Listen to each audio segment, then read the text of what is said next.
Bom dia, turma. Tudo bom com vocês? Vamos finalizar este capítulo falando sobre a tão importante União Europeia. Bom, a União Europeia ela teve um processo muito complicado para ser feita e para falar sobre a formação da União Europeia, algo que não é muito abordado no livro de vocês, eu tenho que trazer um pouquinho do seu contexto histórico, ok? Bom, vamos lá. A União Europeia ela começou a ser tratada lá em 1950, na década de 50, mais precisamente ali em 58 e 59, e eles tiveram essa ideia por causa do sentimento de unificação que estava em falta nos países europeus. É necessário lembrar que antes da União Europeia, a Europa ela sempre sofreu processos imperialistas e expansionistas, desde o Império Romano até Napoleão Bonaparte, Império Russo, ah, Império Otomano e as duas grandes guerras mundiais. Então, a Europa ela sempre foi o centro de grandes conflitos. E isso, de certa forma, sempre desfavoreceu a Europa, porque apesar deles até então serem o continente que possuía toda a hegemonia do comércio, eles mesmos se fragilizavam na tentativa de conquistar um ao outro. Então, depois da Segunda Guerra Mundial, onde eles viram que eles perderam essa supremacia econômica para os Estados Unidos, eles tiveram uma concepção de se unificar e criar um bloco para que esses países que são tão desenvolvidos começassem a se reerguer sem depender tanto do Plano Marshall, que nós já estudamos bastante, e da ajuda financeira dos Estados Unidos. Ou seja, eles não queriam ficar tão dependente dos americanos que nem os japoneses e os tigres asiáticos eles ficaram. Então eles tiveram essa ideia de unificação que começou com alguns países como a Bélgica, Itália, França, Países Baixos, que é a Holanda, e Luxemburgo, e lá na cidade de Bruxelas, na Bélgica, que foi dado o pontapé inicial para essa unificação europeia. Bom, essa unificação europeia, elas sofreram grandes dificuldades para ser implementada, principalmente por conta de dois países que eram um eixo e muito importantes para que esse sentimento de união fosse completo no continente europeu. Quais são esses países? São a França e a Alemanha, ok? Então, esses países, eles sempre tiveram rixas históricas e conflitos por conta de terras coloniais. Então, eles sempre disputaram território e a hegemonia industrial da Europa para se tornar à frente do outro país, para estar um passo à frente do outro desculpem, em termos de produção. Então, a União Europeia ela teve uma grande dificuldade em fazer com que esses dois países eles jogassem no mesmo time. Ok, turma? Porque era importantíssimo fazer com que duas das maiores potências do continente trabalhassem juntos, até para o sentimento de união estar completo entre esses países.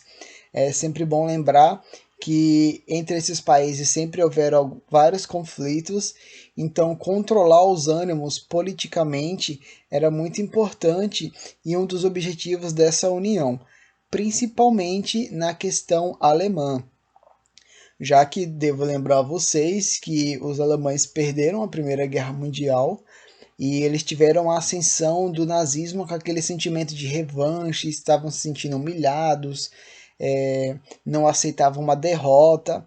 Então, assim o nazismo ganhou força e eles chegaram na Segunda Guerra Mundial, perderam novamente, um 7-1 todo dia, e quando eles perderam pela segunda vez, então a ONU e a Europa inteira estava preocupada como que a Alemanha ia digerir essa nova derrota.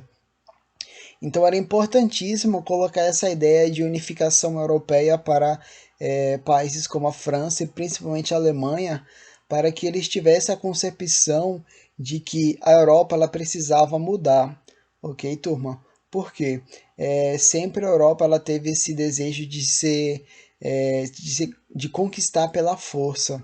E houveram inúmeros impérios na história da Europa que comprova essa tese, que eles queriam dominar pela força, e o capitalismo ele não prega nessa questão, ele está mais na questão do comércio, das disputas comerciais, das disputas econômicas e não das disputas territoriais.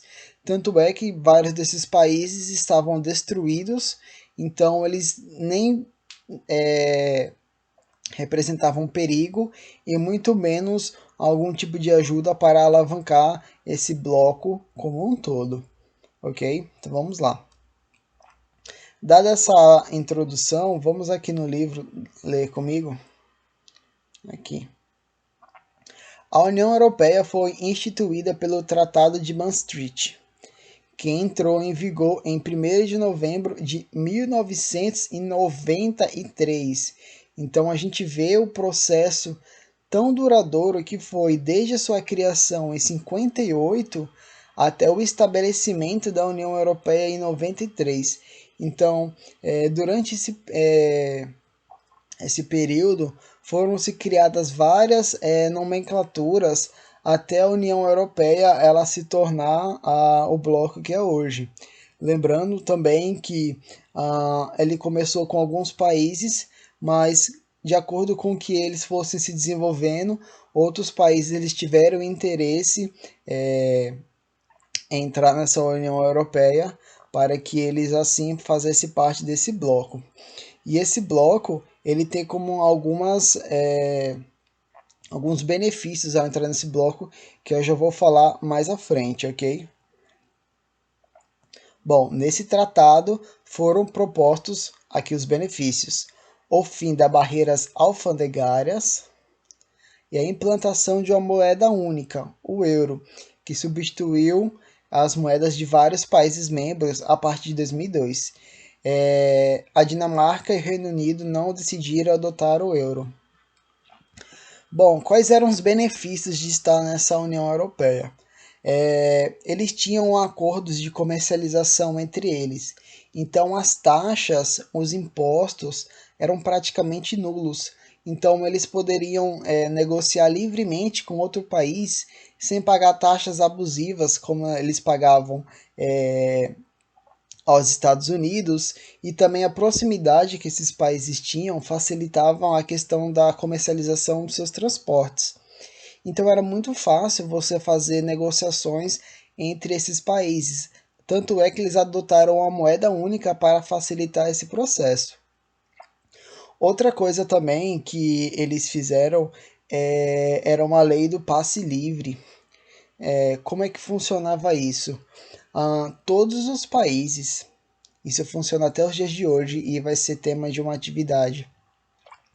É um debate político muito forte na Europa.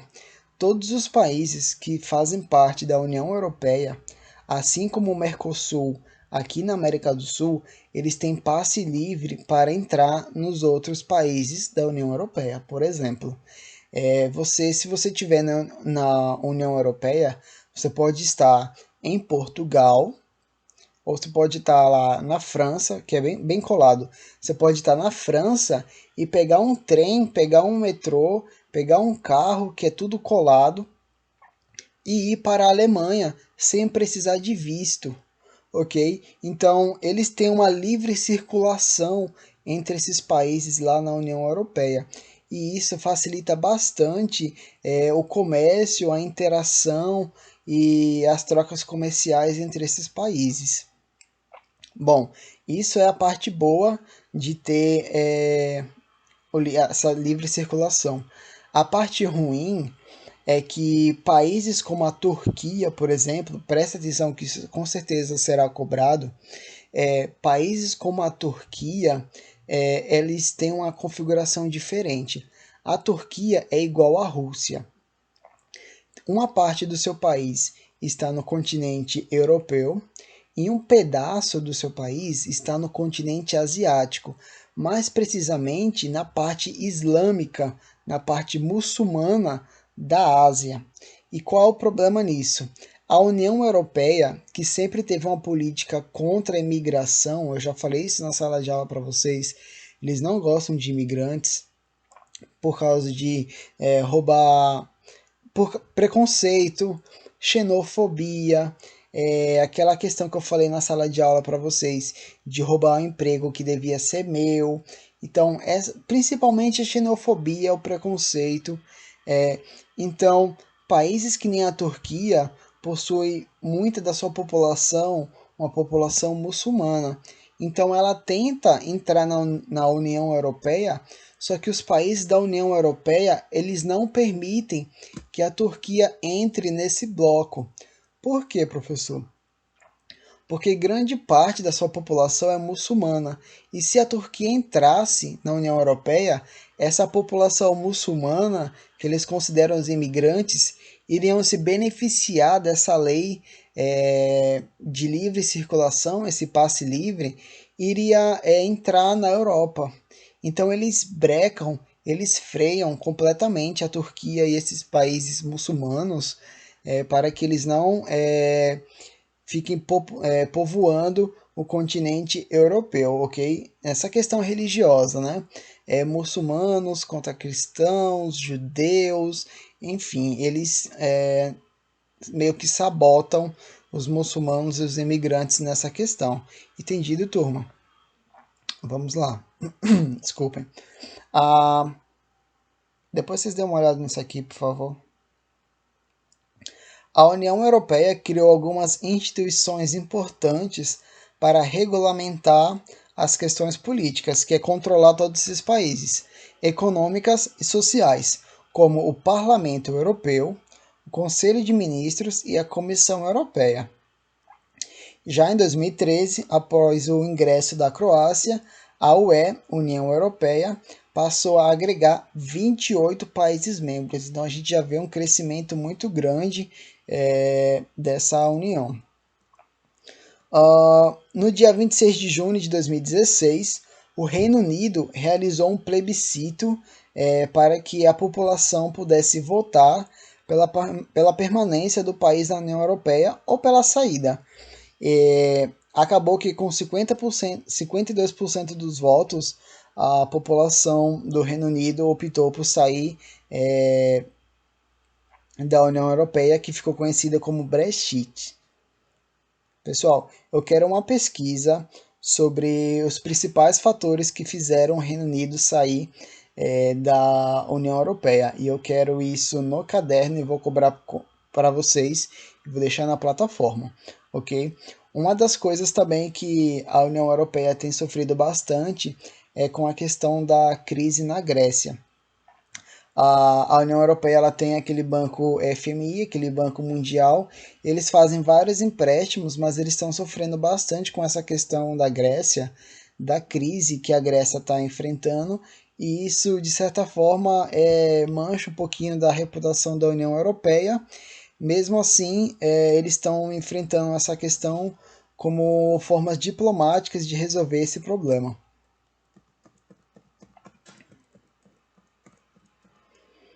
Pronto.